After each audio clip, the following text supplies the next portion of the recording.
رسول اللہ صلی اللہ علیہ وسلم نے عرفات کے اندر بہترین خطبہ دیا تھا جب آپ صلی اللہ علیہ وسلم نے حج کیا تھا، تو اللہ کے رسول نے فرمایا تمہارا مال، تمہارا خون یہ ایک دوسرے پر حرام ہے۔ جس طرح یوم عرفات کا دن جو ہے وہ حرمت والا دن ہے، وہ مہینہ بھی حرمت والا مہینہ ہے ذوالحجہ، اور اسی طرح جو جگہ ہے مکہ وہ بھی حرمت والی جگہ ہے۔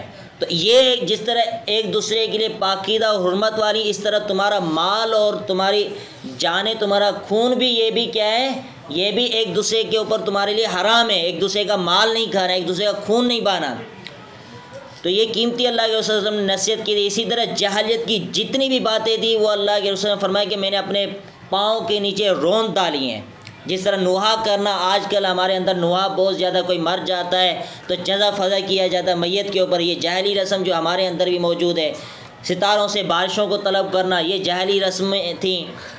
تو یہ ہماری جو ہے موجودہ دور کے اندر بھی لوگوں کے اندر یہ بدعت اور یہ خرافات موجود ہیں۔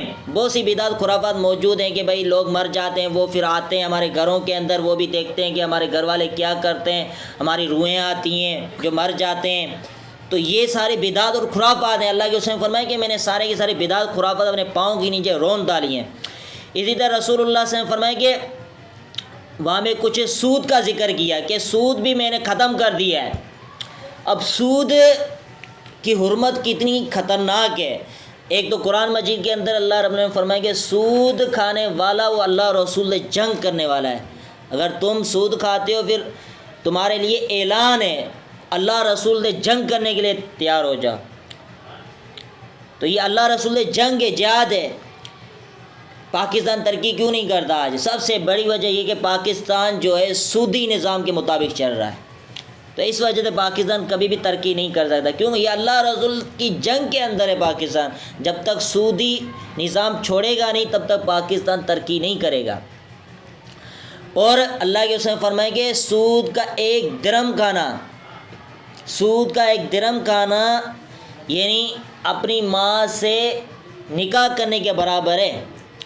یہ ہلکے میں ہلکا درجہ گناہ ہے یہ سود کا۔ کوئی بھی شخص اپنی ماں سے نکاح کرے گا، زیادتی کرے گا، کتنا کبھی گناہ ہے، تو کوئی بھی شخص پسند نہیں کرے گا۔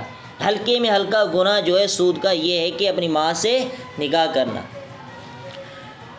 اسی طرح اللہ کے رسول صلی اللہ علیہ وسلم نے فرمایا کہ تم جو ہے عورتوں کے بارے میں خیال کرو، کیونکہ بھئی حق مار کے ذریعے تم نے ان کو اپنے لیے حلال کیا ہے۔ اب جو ہے تم ان سے فائدہ اٹھاتے ہو تو ان کا خیال رکھا کرو۔ ایک تو وہ کمزور ہیں، اور تمہارے اوپر کیا ذمہ داری ہے، یہ کہ تم جو کھاؤ ان کو کھلاؤ، جو تم پہنو ان کو پہناؤ۔ یہ مرد کی ذمہ داری ہے، ان کو کپڑے دینا، ان کو کھلانا پلانا اور ان کو ٹھکانہ دینا، یہ مرد کے اوپر فرض ہے۔ اور عورت کے اوپر فرض کیا ہے؟ عورت کے اوپر فرض یہ کہ مرد کے بستر کے اوپر کسی اور کو نہ آنے دے، بے حیائی فحاشی عریانی نہ پھیلائے۔ جب اس کا شوہر موجود ہے تو اس کی جگہ پر کسی اور کو نہ آنے دے۔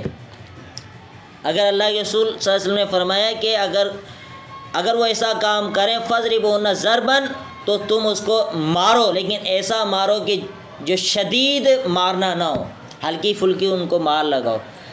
اس سے ہمیں یہ بات بھی سمجھ میں آتی ہے کہ عورت کو بہت بڑے کبیرہ گناہ کے اوپر مارا جائے گا، یعنی ہلکی پھلکی باتوں کے اوپر نہیں مارا جائے گا۔